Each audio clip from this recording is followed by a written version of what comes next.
Hello, this is my YouTube channel a new learnings. तो आज हमारा लेक्चर नंबर 4 है कोऑर्डिनेट ज्योमेट्री का एक्सरसाइज 10.1 क्वेश्चन नंबर 9 और 10 हम करने वाले हैं। तो क्वेश्चन नंबर 9 जो है हमारा क्या कहता है, आई होप आप सारे लोग एक बुक और नोटबुक और पेन लेके जरूर बैठे होंगे।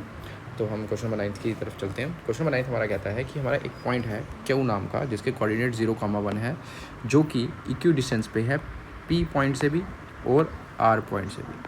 तो इसके अकॉर्डिंग जो है हमारा जो क्वेश्चन हमारा ये कहता है कि क्यू जो है वो पी से जितनी दूरी पे है उतने ही वो आर की उतनी दूरी पे है। तो इसके मतलब कि हमारे डिस्टेंस के बारे में बात कर रहे हैं। तो हम बात करें अकॉर्डिंग टू क्वेश्चन, तो हमारे पास क्या आ जाएगा, P Q is equal to Q R. ठीक है, तो हमें यहाँ पे एक्स की वैल्यू फाइंड करनी है। ठीक है, एक्स की वैल्यू फाइंड करनी है जो आर कोऑर्डिनेट में दी गई है। तो पी क्यू का अगर डिस्टेंस फार्मूला निकालेंगे तो हमारे पास डिस्टेंस फार्मूला बन जाता है x2 माइनस x1 का whole square plus y2 minus y1 का whole square is equal to Q R का अगर हम निकालेंगे तो x2 माइनस x1 का whole square plus y2 minus y1 का होल स्क्वायर। अब हम इन पर बारी बारी इनकी वैल्यू डालेंगे। x2 पी क्यू के केस में अगर x2 देखें तो हमारे पास 0 आ जाता है और x1 देखेंगे तो 5 आ जाता है। तो 0 माइनस 5 का होल स्क्वायर प्लस y2 देखेंगे पी क्यू के केस में तो हमारा 1 आ जाता है और y1 देखेंगे तो -3 आया था, पर फॉर्मूले में माइनस फॉर्मूले में भी है तो माइनस माइनस प्लस हो जाएगा, यहाँ पे +3 का होल स्क्वायर आ जाएगा is equal to.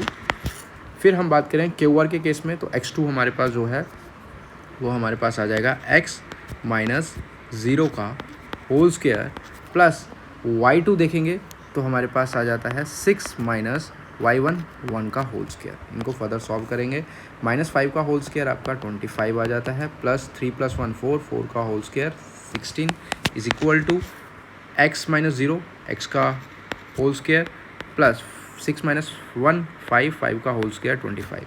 Square root cancel out, 25 plus 16 जो आपके पास आएगा 6 5 11 आ जाएगा, 3 4 41 आ जाएगा इज इक्वल टू ये हमारे पास आ जाएगा एक्स स्क्वायर प्लस 25।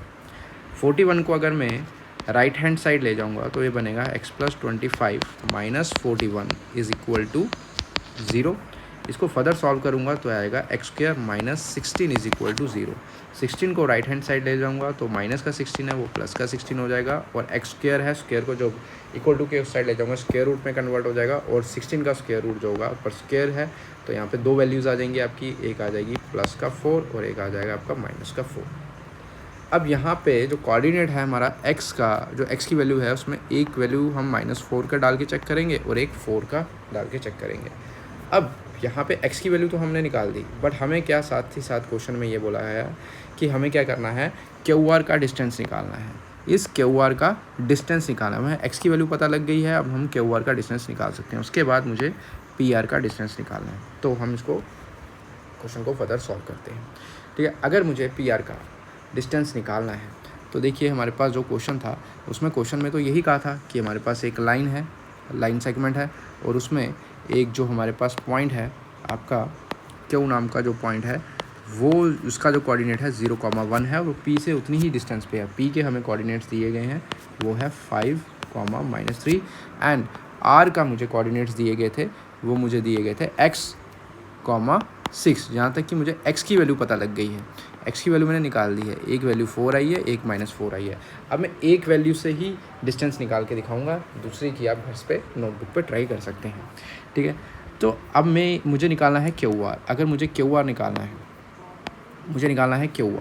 तो क्यू आर मुझे निकालना है डिस्टेंस, तो क्यू आर का फॉर्मूला आपका क्या आ जाता है, आपका x2 माइनस x1 का whole square plus y2 minus y1 का होल स्क्वायर। अब आगे हम फर्दर सॉल्व करेंगे तो x2 क्यू आर के केस में अगर x2 देखें तो हम क्या ले लेंगे, 4 ले लेंगे, माइनस x1 देखेंगे तो 0 आ जाएगा, 4 माइनस 0 का होल स्क्वायर, प्लस y2 देखेंगे अगर r के केस में, क्यू आर के केस में तो हम 6 ले लेते हैं, माइनस y1 देखेंगे तो क्यू आर के केस में हम 1 ले लेंगे का whole square is equal to 4 minus 0 का होल स्क्वायर आपके पास कितना आ जाएगा, 16 आ जाएगा। ठीक है, और 6 माइनस 1 का होल स्क्वायर, तो 6 माइनस 1 कितना होगा 5, 5 का होल स्क्वायर कितना आ जाएगा आपके पास 25 आ जाएगा। दोनों को ऐड करूँगा तो मेरे पास आएगा √41 यूनिट्स, जो कि डिस्टेंस आ जाएगा मेरे पास QR का। उसी तरह मुझे PR का निकालना है। PR का जब मैं निकालूंगा तो PR का भी सेम ऐसे ही निकलेगा, x2 माइनस x1 का whole square plus y2 minus y1 का whole square is equal to x2 की वैल्यू अगर देखूंगा PR के केस में तो मैं 4 ही ले लेता हूँ, माइनस मैंने QR के केस में भी 4 ही लिया था x की वैल्यू, तो मैं PR के केस में भी 4 ही ले रहा हूँ। माइनस x1 देख रहा हूँ तो मेरे पास 5 का होल स्क्वायर प्लस PR के केस में अगर y2 देखूंगा तो मेरे पास आ जाएगा 6, माइनस PR के केस में अगर y1 देखूंगा तो -3 है, तो माइनस फॉर्मूले में भी है, माइनस माइनस प्लस हो जाएगा, +3 का होल स्क्वायर। मेरे पास जो वैल्यू आएगी 4 माइनस 5 कितना होगा -1 का होल स्क्वायर कितना आ जाएगा आपके पास 1 आ जाएगा, प्लस 6 + 3 9 हो जाता है, 9 का होल स्क्वायर कितना आ जाएगा आपके पास 81 आ जाएगा। इसको फर्दर सॉल्व करूँगा, ये मेरे पास आ जाएगा 82 यूनिट्स। तो ये मेरे पास PR का डिस्टेंस निकल गया और ये मेरे पास QR का डिस्टेंस निकल गया। ये आ गया QR का डिस्टेंस, ये आ गया मेरे पास PR का डिस्टेंस। ठीक है, क्लियर है। इसके साथ हम नेक्स्ट क्वेश्चन की ओर बढ़ते हैं। क्वेश्चन नंबर 10 हमारा क्या कहता है? क्वेश्चन नंबर 10 हमारा कहता है कि हमें रिलेशन फाइंड करना है बिटवीन x एंड y के बीच, और हमें मुझे क्वेश्चन में सेम वैसे ही क्वेश्चन दिया है, बस इसमें मुझे पॉइंट लेट करने पड़ेंगे। मैं लेट कर लेता हूँ कि मेरे पास जो एक पॉइंट है, मेरे पास एक पॉइंट है R नाम का एक पॉइंट है, जो कि जिसके कोऑर्डिनेट जो हैं x, y दिए हैं और ये इक्वी डिस्टेंस पे है पॉइंट से। एक मैं ले लेता हूँ P पॉइंट, जिसका मैं वैल्यू ले लेता कोऑर्डिनेट ले लेता हूँ 3,6, और एक और मुझे पॉइंट दिया है जो R के इक्वी डिस्टेंस पे है, जो कि मुझे दिया है Q, और वो मुझे दिया है -3,4, -3,4। ठीक है, अब जब इक्वी डिस्टेंस पे है तो क्वेश्चन तो यही बन जाएगा हमारे पास कि PR is equal to RQ, है ना, यही बन जाएगा। तो अगर ये निकालेंगे हम तो इसका डिस्टेंस फार्मूला निकालना पड़ेगा।